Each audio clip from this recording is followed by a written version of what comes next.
Good morning everyone. In last class we studied about digestive system. So I hope कि अब तक आपने उसे revise किया होगा.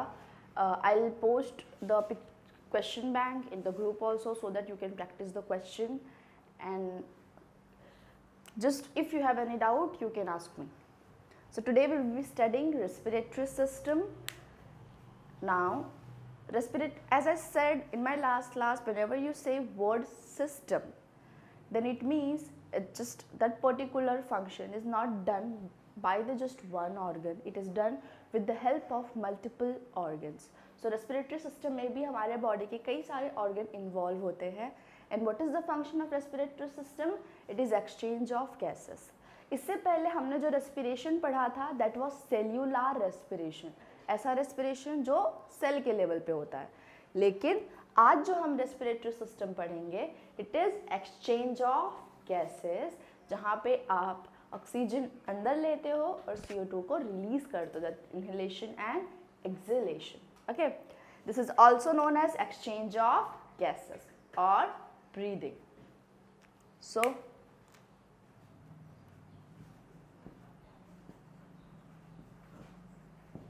एक्सचेंज ऑफ रेस्पिरेटरी सिस्टम का फंक्शन क्या है? Exchange of gases. Now, organs involved in the respiratory system.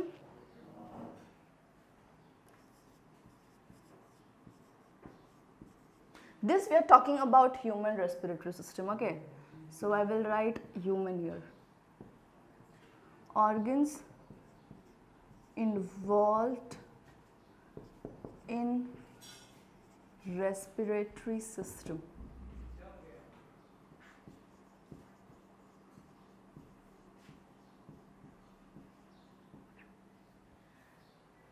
Number 1, nose. हम जो एयर लेते हैं वो कहाँ से लेते हैं? इनहेल करते हैं नोज से, और जो ओपनिंग होती है इस ओपनिंग को नॉस्ट्रिल बोलते हैं, दैट इज नॉस्ट्रिल. एंड कितने नॉस्ट्रिल है हमारे पास? 2. सो pair of nostril.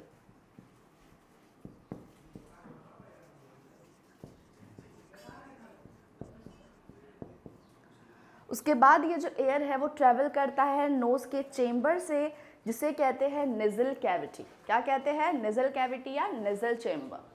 So second is nasal chamber. Nasal chamber के बाद यहाँ पे आ जाता है फेरिंग्स एंड लैरिंग्स. तो अभी हम पढ़ेंगे, वैसे तो फेरिंग्स ये जो है वो 3 पार्ट में डिवाइड करता है, नेजो ओरो एंड नेजो ओरोफेरिंग्स, जो कॉमन पैसेज होता है. बट फिलहाल आप यहाँ जान लो कि जब हम नोज़ के थ्रू एयर को इनहेल करते हैं वो हमारे यहाँ नेजल चैम्बर से पास होता है. उसके बाद यहाँ पे एक ऐसा कॉमन जगह होता है जहाँ पे एयर एंड फूड का जो पैसेज है या पाथवे है वो सेम होता है, जिसे कहते हैं फेरिंग्स. सो थर्ड एयर का पैसेज कहाँ ट्रैवल करेगा? फेरिंग्स. ना क्वेश्चन. उसके बाद फेरिंग्स के बाद ये जो एयर है वो जाता है लैरिंग्स में, जिसे वॉइस बॉक्स बोला जाता है. जब भी आप बोलते हैं तो आप वाइब्रेशन फील करते हैं यहाँ पे थ्रोट पे. इधर यहाँ पे क्या प्रेजेंट होता है? हमारा वॉइस बॉक्स, जिसके वाइब्रेशन की वजह से हमारी आवाज़ निकलती है. तो this is voice box.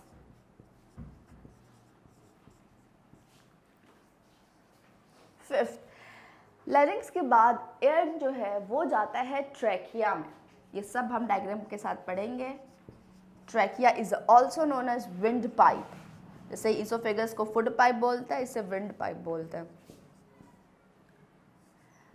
Trachea जो है उसके बाद डिवाइड होता है 2 ट्यूब में, जिसे बोलते हैं ब्रोंकाई. ये जो है ईदर लंग में, लंग जो है आपके बॉडी के थोरेसिक चैम्बर के दोनों साइड प्रेजेंट होता है, right and left. 2 sets of lung you have. So bronchi, and that bronchi is further divided into the many branch known as bronchiole. That bronchiole further divide into the balloon-like structure known as alveoli. So if I will draw, when I will draw the diagram, then you will come to know what is this.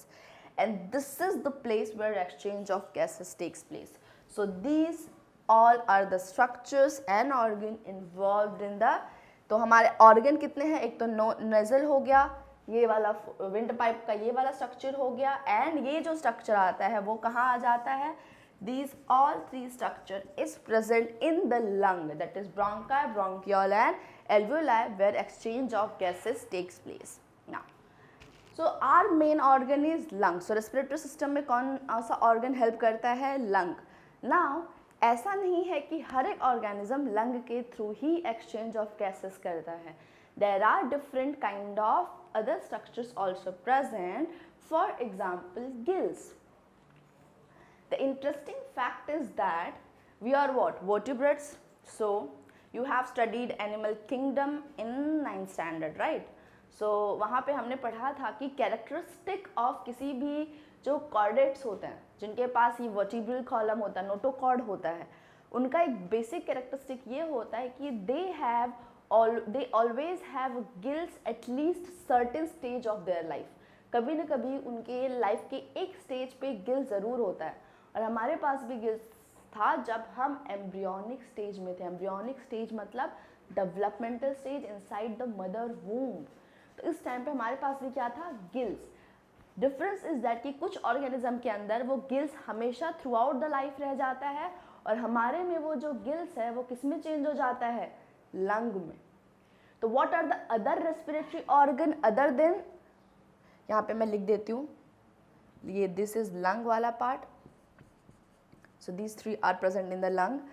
Other than lung there are gills. This is the other organ present in all aquatic organisms. Many aquatic organisms respire through the gills. Fishes is the example.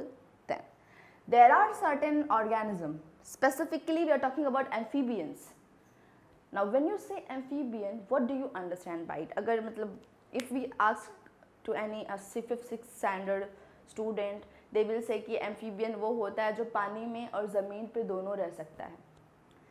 Even though that definition is not exactly wrong, but it is not correct, because amphibians are, we call amphibians to those animals who need water for the reproduction, not because they stay on the land or water, because for reproduction they need water. इसकी वजह से उन्हें क्या कहते हैं, amphibians. Even though they can stay in the land, but बिना water के presence के वो reproduce नहीं कर सकते. The best example is frog. Remember हम frog को कब देखते हैं, जब बारिश होती है. क्यों, तभी वो बाहर आते हैं and they mate. The croaking noise of the frog is nothing but the mating call. They call their mate with the help of that irritating noise.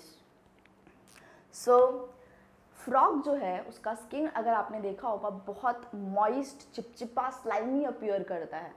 तो वो इसलिए होता है क्योंकि वो डिफ्यूजन के थ्रू डायरेक्टली अपने स्किन से एक्सचेंज करता है gases. Even earthworm, if you observe earthworm का स्किन भी मॉइस्ट होता है.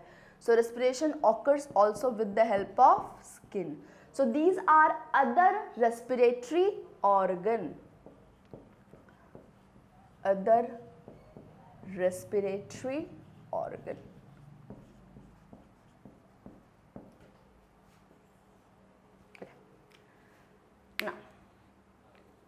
आई hope I am clear. So respiration किसके थ्रू होता है, लंग के थ्रू होता है, कुछ में गिल्स के थ्रू होता है. हमारे में गिल्स कब प्रेजेंट होता है, एम्ब्रियोनिक स्टेज में. Be very clear. So this is some extra information you can remember. Characteristic feature of all the chordates, उनमें कभी ना कभी किसी भी लाइफ स्टेज में गिल्स ज़रूर प्रेजेंट होता है. उसके बाद स्किन, किसमें, एम्फीबिया का कैरेक्टरिस्टिक फीचर है ये, एम्फीबिया. ओके, एम्फी मतलब टू, बाय मतलब लोकेशन, प्लेसेस, बायोस्फीयर. सो एम्फीबियन उसे कहते हैं जो एक टाइम पे दो जगह पे रह सकता है, amphibia.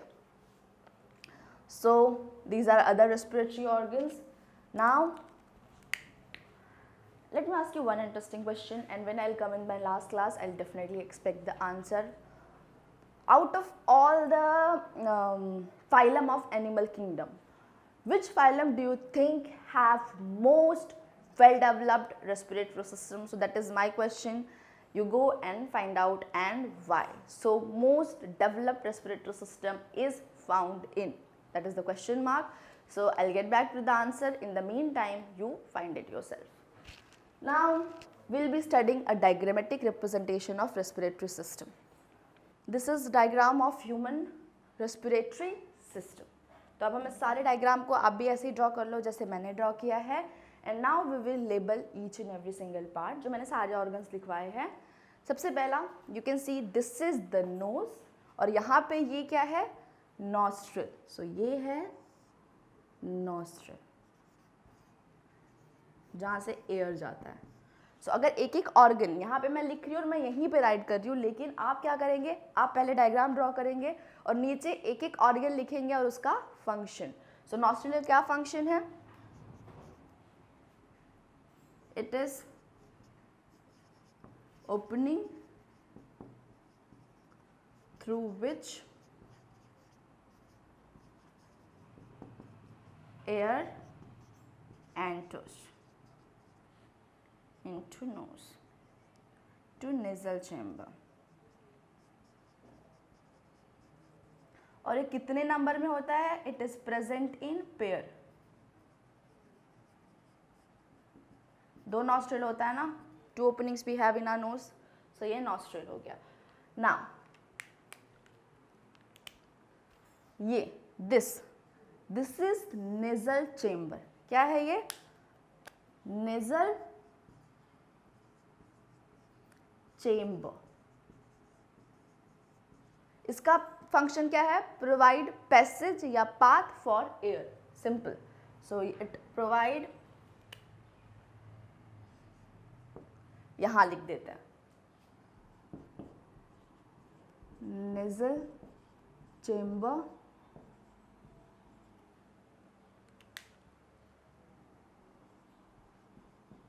provide passage for air. Okay. Now this space which you see here, this one, it is known as pharynx. क्या है ये, pharynx. pharynx मैंने क्या बताया था, it is common passage, the common path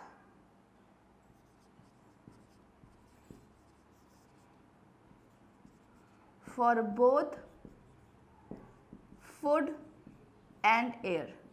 इसका मतलब क्या है, इसका मतलब ये है, it connect या it connected to both trachea and esophagus.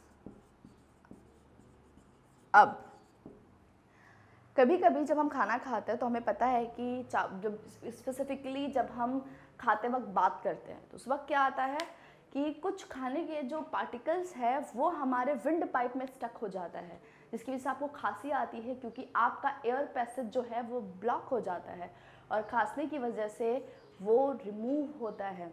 ऐसा क्यों, क्योंकि उसका जो ओपनिंग होता है it's like two pipe present side by side together. ये एक विंड पाइप है और एक फूड पाइप है, दोनों साइड बाय साइड ऐसे प्रेजेंट है और दोनों के ऊपर एक विंड पाइप के ऊपर एक फ्लैप प्रेजेंट होता है ऐसा, जिसे कहते हैं एपीग्लॉटिस.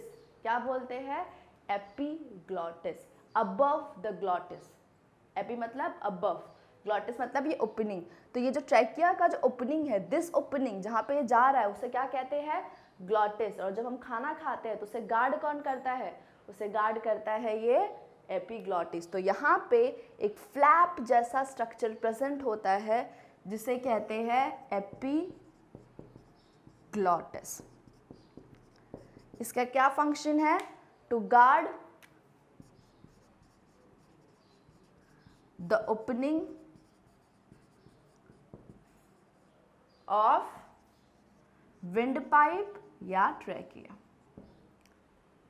यहाँ पे जो डॉट जैसा स्ट्रक्चर देख रहे हो, this is nothing but larynx. Larynx क्या है? लैरिंग्स वो पार्ट है उस पाइप का जहाँ पे क्या प्रोड्यूस होता है? Sound box. It is sound box as it produces voice.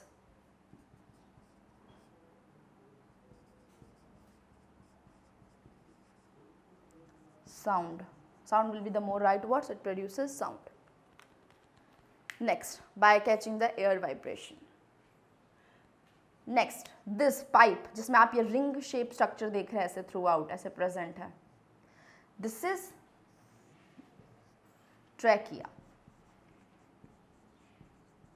पहले इसका स्ट्रक्चर देख लेते हैं. जैसे मैंने बोला था एपिग्लॉटिस क्या है? Flap like structure. ट्रैकिया क्या है? Tube like structure.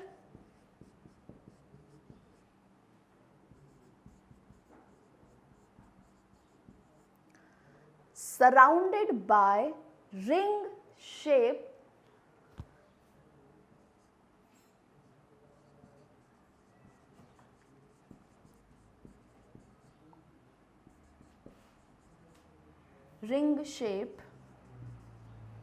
soft tissue known as cartilage. Cartilage और बोन में क्या फंक्शन है? पढ़ा है ना 9th स्टैंडर्ड में tissue chapter. Bone is solid whereas cartilage is semi solid, जिसको आप अपने हिसाब से फोल्ड कर सकते हैं. इट इज मोर प्लायबल, मतलब अंडर योर विल. जैसे आप ईयर का पिना जो है ये बाहर का, आप इसको फोल्ड कर सकते हैं. नोज का ये वाला स्ट्रक्चर आप फोल्ड कर सकते हैं. बट अपना ये this you can not bend it like this, simply can move it, you can not bend it. So यहाँ पे जो है इधर विंड पाइप में, तो जब आप टच करोगे तो आप लिटरली यू कैन फील ऐसे सीधा ऐसे. It's not smooth, it's bumpy, and that bump is nothing but the cartilage. Now what is, we know that ये जो ट्रैकिया है वो एयर को पैसेज को प्रोवाइड करता है, carry the air from the nasal chamber to the lung. इसका function ये है. But what is the significance of that cartilage? It's very very important. It has been asked in multiple times, so you please remember it. I'll write it here. Cartilage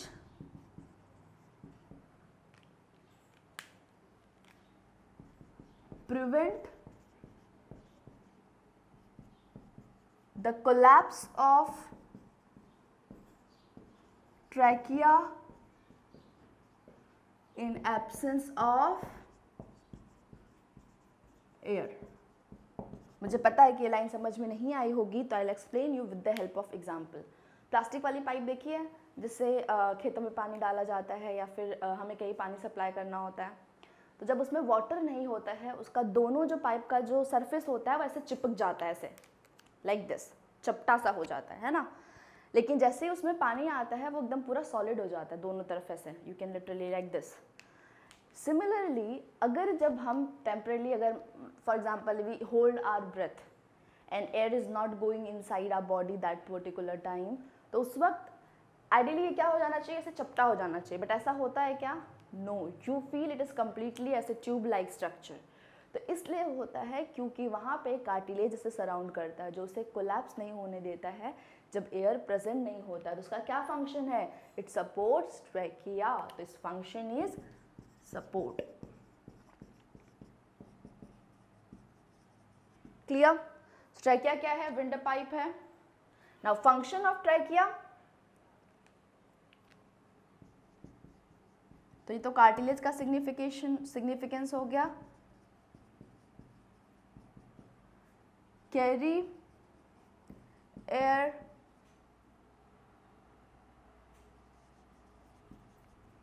from nasal chamber to lung. Done. Now, please note it down. Now, look at this side here. ये जो trachea है, यहाँ आने के बाद lung में ये दो पार्ट में डिवाइड हो जा रहा है. ये जो दो है इसको बोलते हैं ब्रोंकाई. ठीक है. ब्रोंकाई जो है आप देखोगे फर्दर डिवाइड है. यहाँ पे देखो, यहाँ पे ऐसा है, अंदर जाके ये फिर ऐसे डिवाइड हो जा रहा है। जैसे मैं इसको यहाँ पे ड्रॉ करती हूँ, so you will know this is bronchi, it further divided into the small small structure, this is bronchi, this small structure is bronchiole, ये जो स्ट्रक्चर है वो फर्दर डिवाइड होता है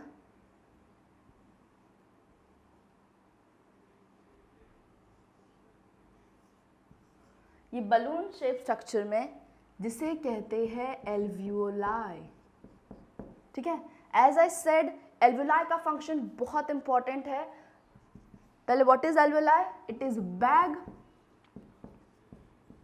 slash sac like structure. It is bag slash sac like structure. Function, ये वो जगह है जहां पे एक्चुअली एक्सचेंज ऑफ गैसेस होता है। क्यों? Because it has very thin layer, it has thin layer of squamous epithelium। ये भी आपने 9th स्टैंडर्ड में पढ़ा है, squamous epithelium। फंक्शन क्या है? Exchange of gases. Exchange of gases takes place here.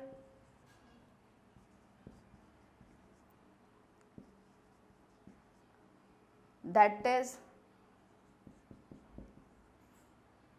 oxygen from alveoli into blood and CO2 from blood to alveoli by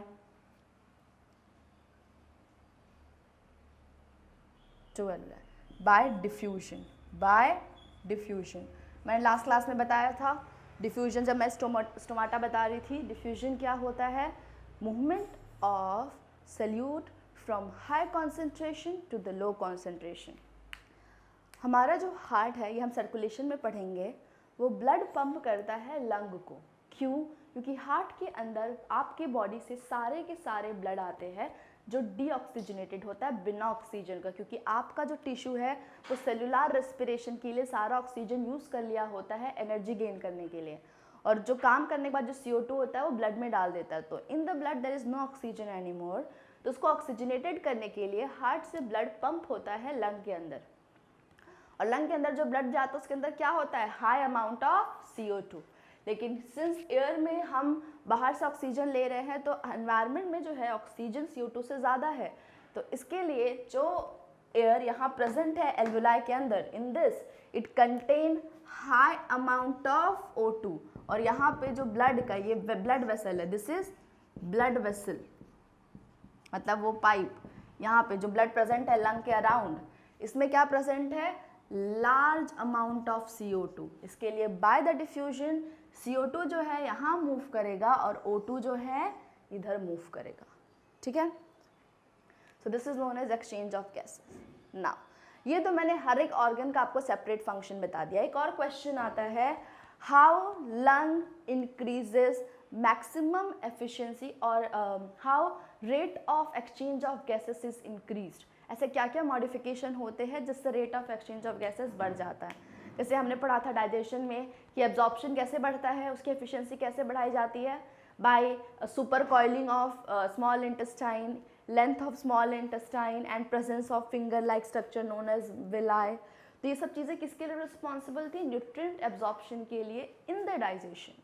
similarly यहाँ पे भी वो मॉडिफिकेशन देखा जाता है, क्योंकि मैक्सिमम ऑक्सीजन ब्लड के अंदर जाए, दैट इज़ वेरी इंपॉर्टेंट, और सारा का सारा जो CO2 है ब्लड के अंदर प्रेजेंट है वो एल्वुलाई के अंदर जाए, दैट इज़ अगेन इम्पॉर्टेंट। तो उसके लिए ही ये जो विंड पाइप है, अगर ये डिवाइड फर्दर डिवाइड नहीं होता तो एरिया जो है वो सिर्फ इतना सा रह जाता। लेकिन as you can see it is divided into the number of small structure. तो जो एल्वुलाई है वो क्या करता है? इट इंक्रीजेस सरफेस एरिया, ये एरिया को बढ़ा देता है। एज आई हैव सेड, जितना ज़्यादा स्मॉल स्ट्रक्चर उतना ज़्यादा surface area. So alveoli increases surface area. Okay ना, ये हर एक ऑर्गन का फंक्शन हो गया, पर ब्रीदिंग में क्या हेल्प करता है? लंग कहाँ प्रेजेंट होता है? रिब केज में। ये यहाँ पे अगर ऐसे आपका रिब केज है, ऐसे पूरा इसके यहाँ से लंग ऐसे ऐसे सराउंडेड है, so this is rib cage, जिससे आपका लंग सराउंडेड होता है, प्रोटेक्टेड होता है। फ्रंटल साइड में, या हम कह सकते हैं ये हमारा डॉर्सल हो गया। डॉर्सली जो है हमारा लंग जो प्रोटेक्टेड है या सपोर्टेड है इधर बाय द वर्टिब्रल कॉलम, इधर, और वर्टिब्रल कॉलम से आगे की तरफ यहाँ एक बोन होता है प्रेजेंट जिसे कहते हैं स्टर्नम, वहाँ से यहाँ से वो अराइज होता है, आगे फ्यूज हो जाता है और ये आपका बन जाता है रिब केज। तो रिब केज के अंदर दो ऑर्गन प्रोटेक्टेड होता है, एक लंग और एक हमारा हार्ट। तो लंग टू सेट्स में प्रेजेंट होता है, so it is protected by the rib cage, present in two sets. Now as you can see in this diagram, this is another structure, this line you can see, this is known as diaphragm. Now diaphragm का क्या significance है? diaphragm बहुत important role play करता है respiration में। इसका एक और फंक्शन है कि आपकी बॉडी जो है वो डिवाइडेड होता है थ्री स्ट्रक्चर में, हेड, थोरैक्स, ये रिब केज जो है, सो साइंटिफिक वर्ड में बोलते हैं थोरैसिक कैविटी, अंदर जो स्पेस बचता है known as thoracic cavity, and finally हमारा ये एब्डोमेन, जहाँ रिब केज खत्म हो गया उसे क्या बोलते हैं? Abdomen, and then we have this area below the belt, it is known as pelvic region. तो आपकी बॉडी कितने पार्ट में डिवाइड हो गई? Head, thorax, abdomen and pelvic. Okay, so diaphragm जो है वो सेपरेट करता है thoracic कैविटी को abdominal कैविटी से, so it separates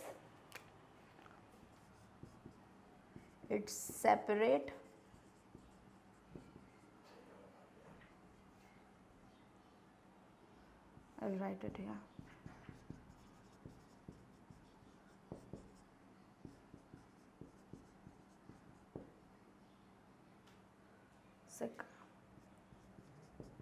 Cavity from abdominal.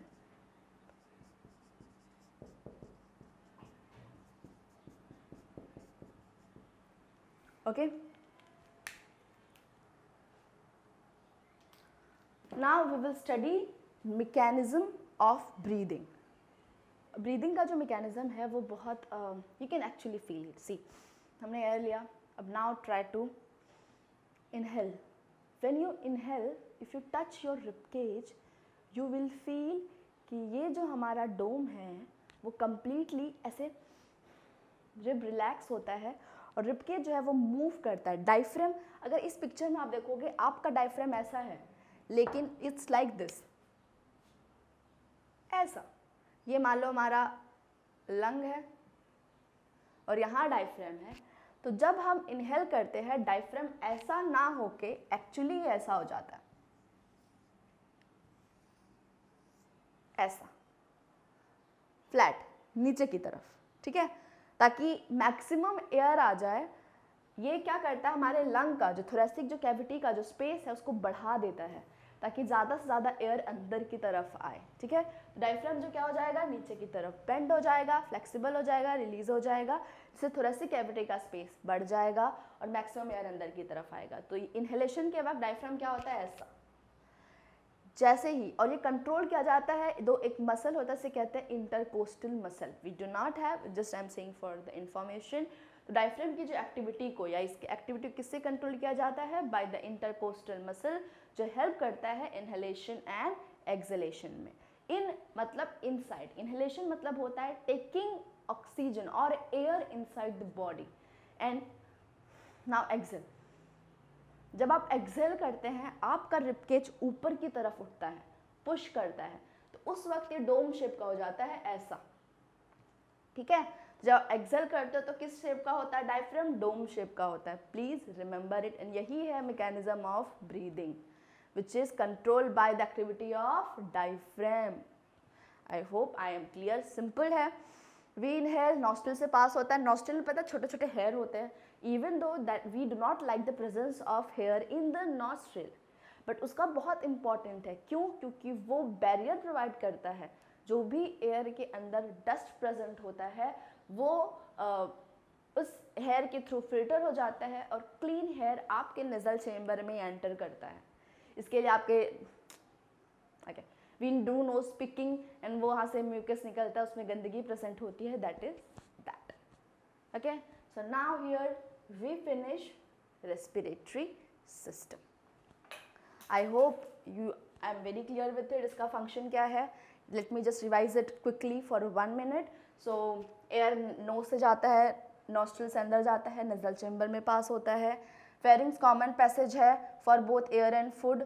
And then यहाँ पे है विंड पाइप, जिसकी ओपनिंग गार्ड कौन करता है, ये epiglottis flap like structure present होता है। लैरिंग्स है, वॉइस बॉक्स है, उसके बाद ये रिंग शेप कार्टिलेज है जो ट्रैकिया को कोलैप्स होने से बचाता है। फर्दर ट्रैकिया डिवाइड होता है bronchi, bronchiole and alveoli. Alveoli bag like structure होता है जहाँ पे एक्सचेंज ऑफ गैसेस होता है और ये सरफेस एरिया बढ़ा देता है। ठीक है, एक्सचेंज ऑफ गैसेस कैसे होता है, डिफ्यूजन से। So please remember it, make notes properly. Thank you.